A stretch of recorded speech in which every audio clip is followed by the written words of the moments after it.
Je voudrais vous raconter aujourd'hui l'histoire de Sainte Thérèse d'Avila, qui vécut en Espagne et qui naquit en 1515 dans une famille de la noblesse espagnole.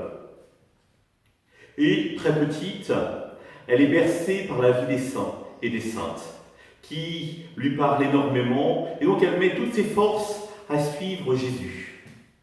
Mais à l'adolescence, alors que sa mère vient de décéder, elle prend une autre voie. Elle commence à revêtir de splendides robes, à sortir et à être frivole. Si bien que son père voit cela, et à 17 ans, il l'envoie au couvent pour protéger son honneur et l'honneur de la famille. Et Thérèse n'est absolument pas contente d'être au couvent. Et donc elle va faire la tête. En plus, les règles du couvent, elle trouve trop légères, ça ne lui convient pas. Et elle tombe gravement malade. Elle rentre vivre chez son père, mais elle sent qu'il y a un manque dans son cœur. Elle sent que la vie qu'elle menait n'était pas juste.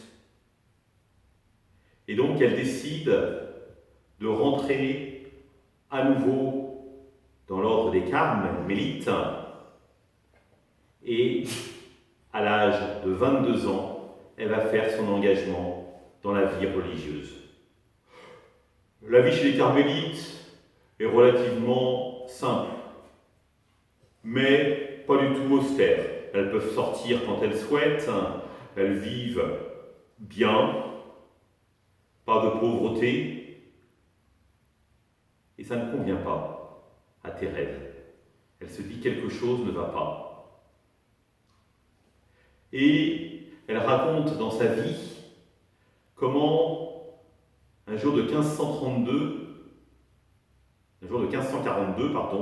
elle tombe sur une image du Christ crucifié. Et là, elle est saisie au cœur. Elle comprend combien le Christ a donné sa vie pour elle, combien elle est aimée. Et elle décide véritablement, comme le dit le jour de ma conversion, de se lancer corps et âme dans la vie religieuse, dans la relation à Dieu. Thérèse a un caractère décidé, pour ne pas dire très fort, et donc elle met toutes ses forces dedans. Et il se trouve qu'elle tombe à nouveau gravement malade, si bien qu'elle en reste paralysée pendant 2 ans. Mais elle va s'accrocher à cette vie. Et elle va essayer de convaincre la Mère supérieure de revenir à la règle initiale. Pauvreté, chasteté, obéissance. La Mère supérieure ne l'écoute pas trop.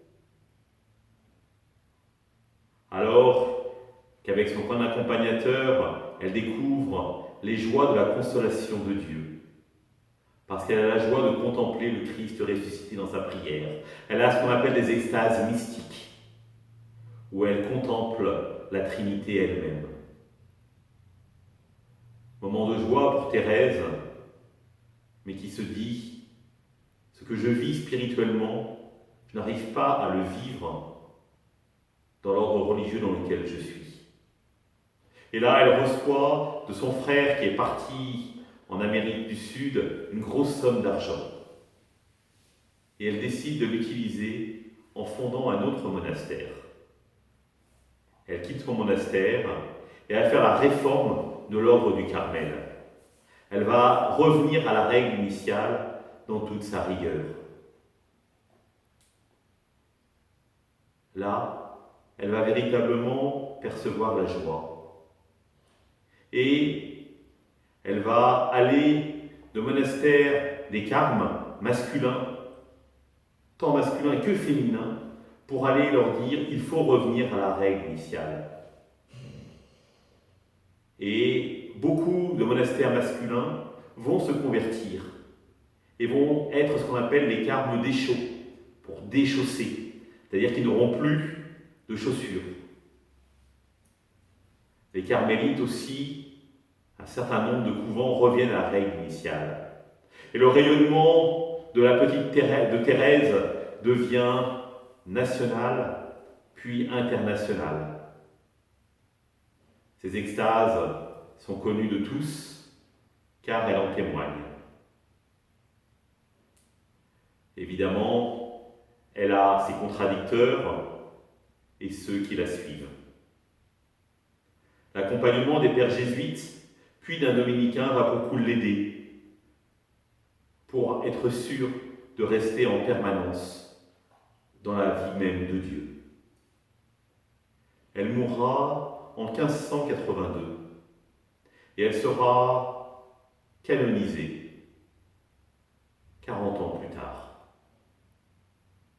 Elle laissera une œuvre importante derrière elle, sa vie, mais aussi tous ses écrits mystiques, faits de récits théologiques et de poèmes.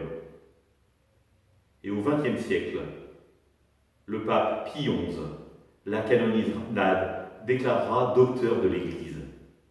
Docteur de l'Église, c'est-à-dire, c'est le plus haut niveau d'enseignement que l'on puisse être.